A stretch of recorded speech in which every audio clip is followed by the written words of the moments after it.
Cam, one of the things that I love about you since I have gotten to know you this year is you're one of those people that let me sit down and think about this so I can do this in a meaningful way. And you have been instrumental in starting the ACM Diversity Board. You're like the national patron saint of diversity boards in Nashville. And I love it because like you like wherever you go, you like, you can't do that. So where did that come from in you? I was invited to the Grammy Diversity and Inclusion Task Force, which happened as, kind of like the PR answer to the PR nightmare of Neil Portnow saying, step up. If women want to be involved, they can step up. And so, this is kind of a normal corporate thing to put together a task force.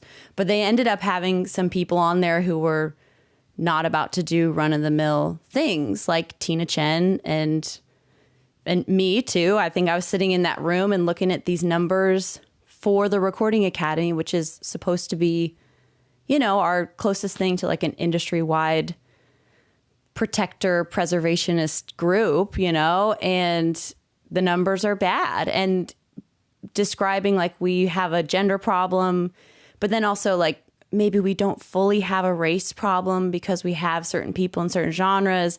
And then you start, of course, that ignores people who have the burden of race and gender, which is often Black women are just getting left out of the conversation completely. We're working on the nominating committees, which is who chooses who's going to be the final Grammy nominees, which is a big deal. Even if you don't win, if you're a Grammy nominee, I know this personally, this is a big deal for opportunities and money in your career and prestige and whatever.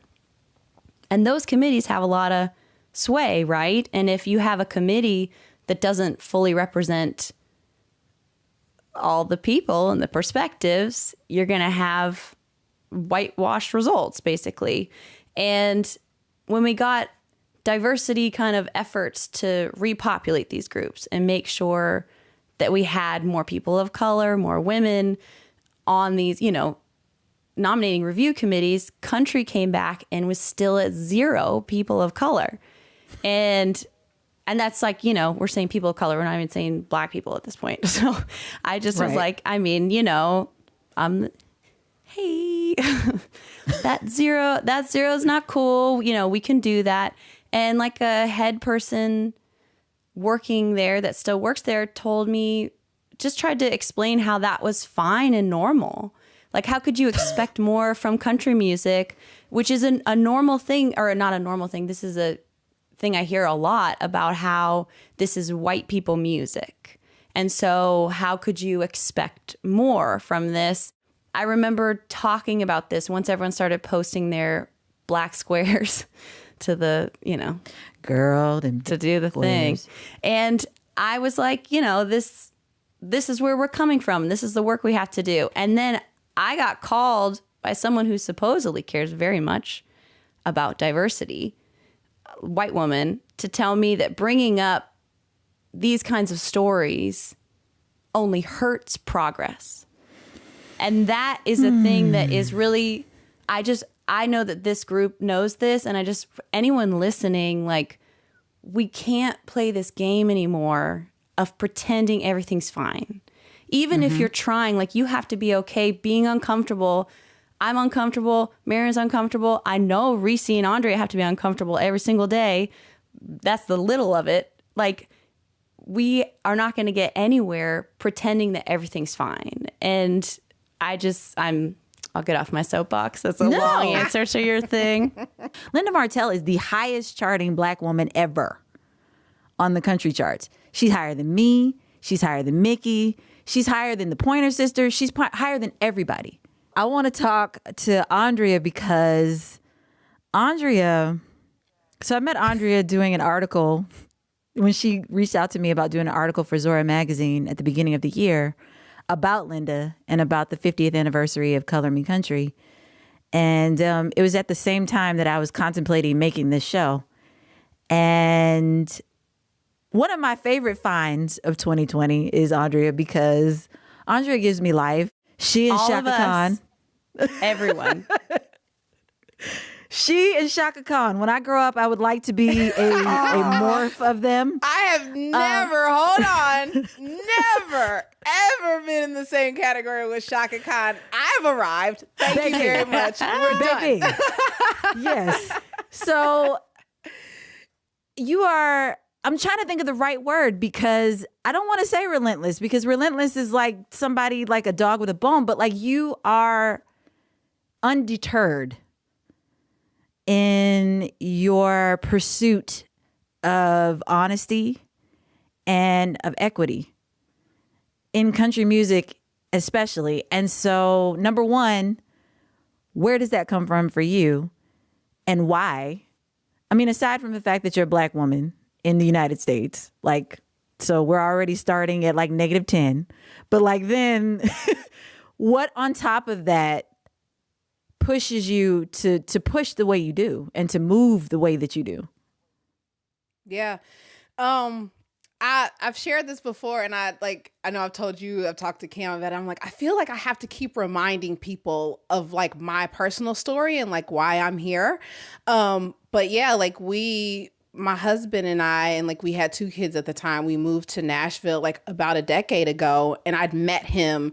I was at the Negro Leagues Baseball Museum at the time working in marketing and development. And he was fronting a jazz band and we'd like hire them for like, special events and things like that. But he was, he also had a production company and was like always doing all the things and, wanted to be in a place where it was like people didn't look at you strange if you're like, yeah, I'm a musician full time or, I produce records for a living. And so I was like, yeah, I'll follow you anywhere except for New York or LA. So no, like we came to Nashville and it was cool. He was super excited about it because, in country music, there is still that emphasis on live instrumentation and there still is the ability to I talk about Maren all the time and like you can hear all the influences in the music that like she grew up listening to all these different things and you can like put that in there. So he was like super excited about that and like came here and hit the wall quickly. So like, Reese, you saying like, everybody's like, yeah, you're great. I'm going to call you or you call me or whatever. And then it's crickets. Like that was literally like the story. Being married to him, like raising a family with him and seeing how that directly impacts all the things like finances, being like having to like talk him up because, here's another day where you've hit the wall. And what does that do? I mean, it's hard enough being a creative anyway. Like we're taught that you have to develop the thick skin and deal with the rejection and all of that. But then to add the layer on top of it of like, do you even have a chance as a Black man? Like realistically. And it changes the game. Reese, we've talked about this, like you decided to launch this Color Me Country Fund because you know what it's like to be down to your last dollar. And so there is a different level of urgency that sticks with you. I have a level of urgency because I am married to a guy who has been told he can't work in this industry because of what he looks like. And like, it's never literally the way it crushes you to hear, you're so incredible. Why aren't you working here? I'm not going to hire you either, but oh my gosh, you should be doing all the things. Like legit. Right. All the time. And I mean, and Cam can, I feel like I always have to preface no, he's really good. But Cam can attest to this because she's hired him. And it's yeah, it changes everything and it gives you a different perspective. This is not numbers on the board. The zeros that Cam talks about, it absolutely means something. But when you have that personal connection, this is why, as a journalist, when I'm telling stories, I present a person. There is a real personal anecdote for you to really get behind this and understand what this I lived with this for a decade. So no, it's not a game to me. I know my husband, he, knows so many people that have had the same experiences. We're literally talking about people who cannot eat in this town, in this $10 billion industry because of what they look like. I mean, shoot, I'm going to go back to the example of Linda. Yes. I'm not going to speak on her personally because that's not my place, but I am going to say that all the spins that Color Me Country gets as a result of everything that has happened in the past year, she benefits from none of it. Yeah. And so I don't ever, she was a huge reason why we started the fund, for exactly what Andrea just said, because it doesn't make any damn sense that she wasn't able to live for the rest of her life financially set and able to make other albums, and there's nothing else to explain it other than racism. Like there's nothing else. So I want to this is another thing that Cam said that I thought was fantastic. I think, and Maren, you touched on this as well, that a lot of people think that this is not their problem. I mean, conceptually, if this is, I feel like you have to understand that it's bigger than just looking at your dollars and cents and who's on the chart right now. I think you have to see history, and you have to understand white supremacy and the power structure that is set up to put us into a hierarchical system. And just because you're above somebody else doesn't mean somehow you're outside of this ladder that was created. You're still in it.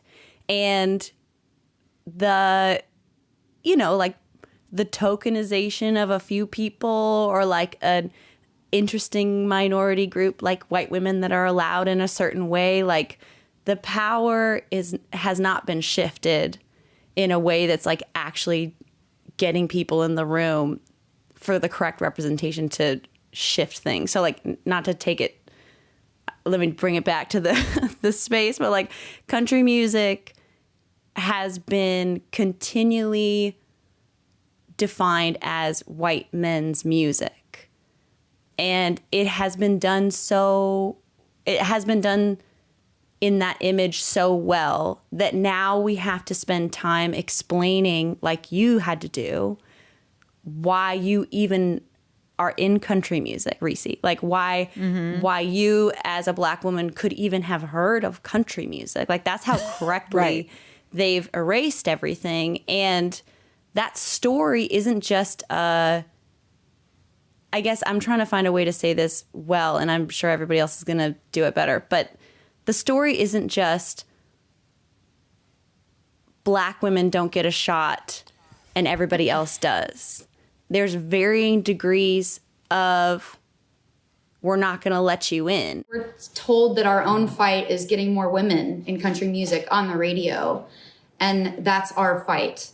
And that's what we like zone in on. And all the while, Black women artists, especially in country music, are completely left out of that conversation. People don't like being told that there's a problem. People don't like being told that they have to work to fix it. People don't like being told that they themselves are the perpetrator of the problem. I am perpetrating the problem. Maren is perpetrating the problem. Like all of us in our own way are adding to this mix. Those people who think they are there, who are offended because I'm saying, actually, no, you're not. Like, the white women, there's weekly some kind of back and forth with some white woman who, because she has stood up for white women in the past and is now this, like, in her mind, some kind of like raised fist, like activist, is like, how dare you tell me that I am not doing all the things when clearly you have been here fighting only for white women.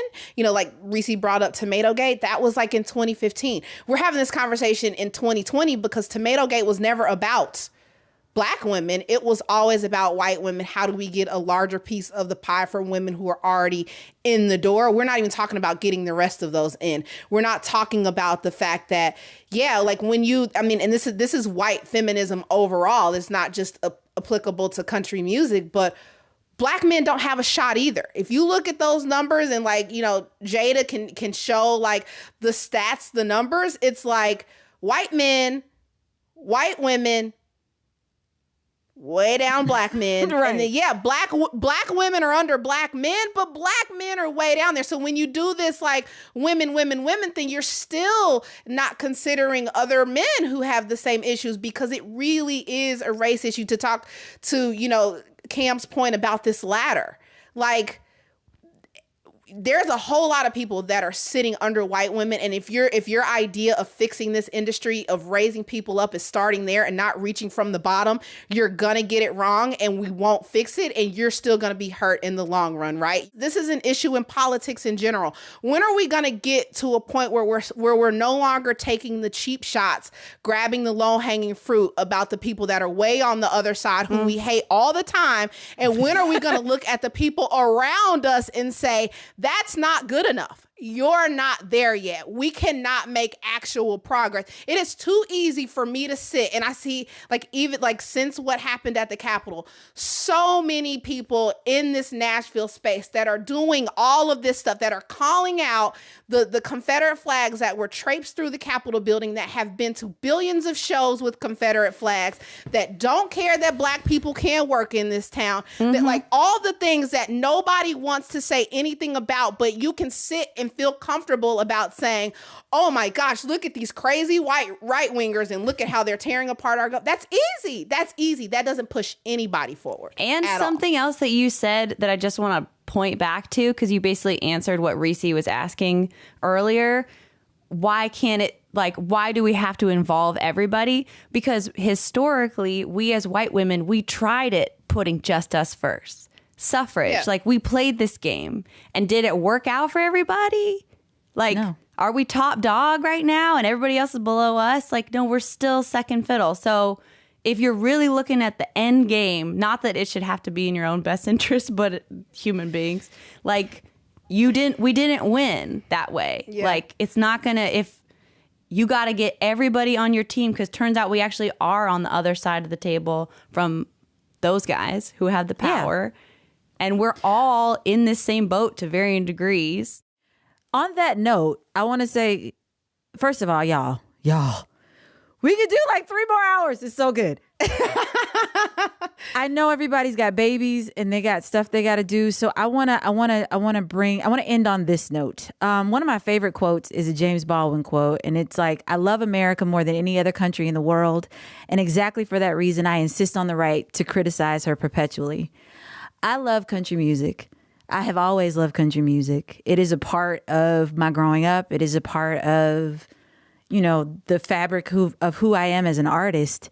And because of that, I feel very content and very comfortable having these discussions about it because I love it so much.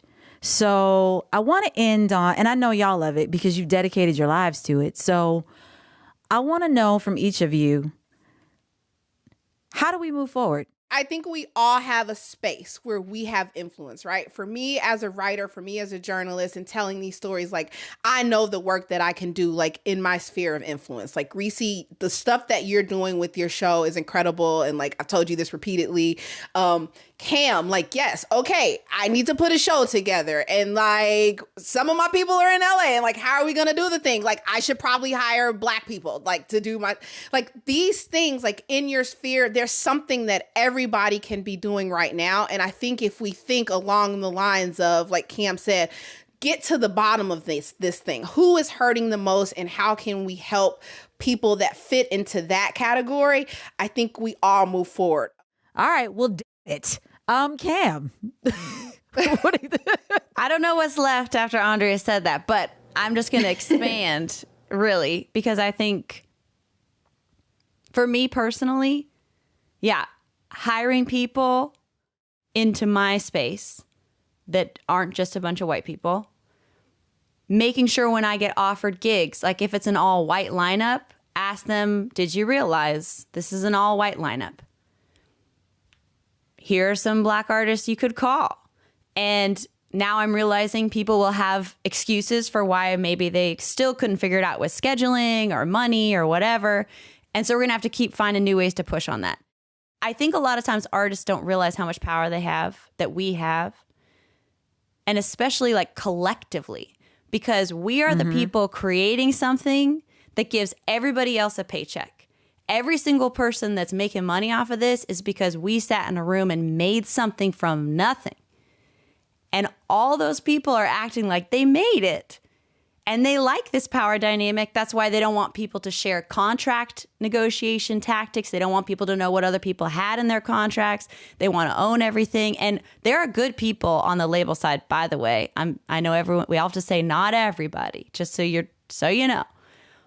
But it works this way on purpose.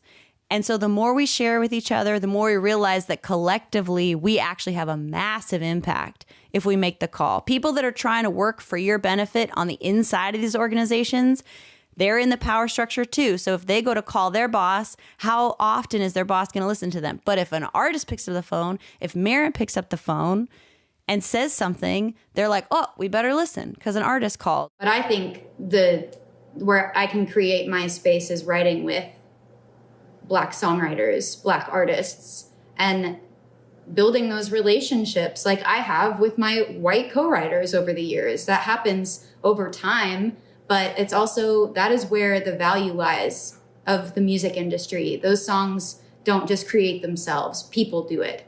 So I think that's a huge place to start for me.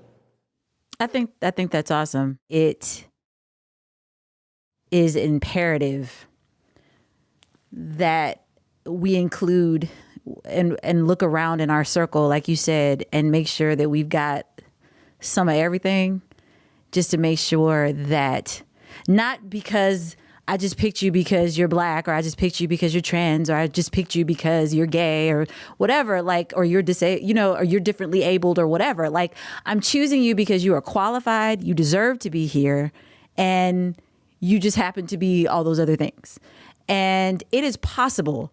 Doing this show, I have learned what I already knew, but it was reinforced that we are here, we are capable, we are worthy.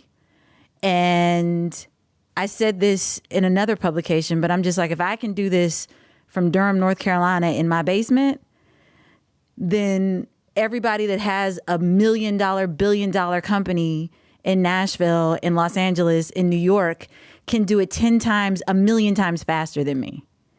And so the way forward for me is to continue to advocate for others and to make sure that in financial backing and in platform, people have a place to come to make sure that they can keep going.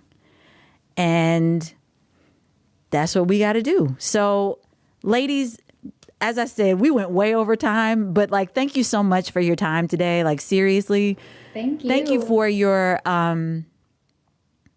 candor, and thank you for your fearlessness in having the conversation and not being afraid to say things and to be here. So, Andrea, thank you so much. Cam, thank you so much. Maren, thank you so much. I wish that we could have done this in person because I had a real cute outfit that I was going to wear, but shoes and everything, but it's all right. We're going to do this another time in person, and I have flowers for each and every one of you because y'all are all dope. So thank you very much. Thank you for creating a space that we could do this in. It's amazing.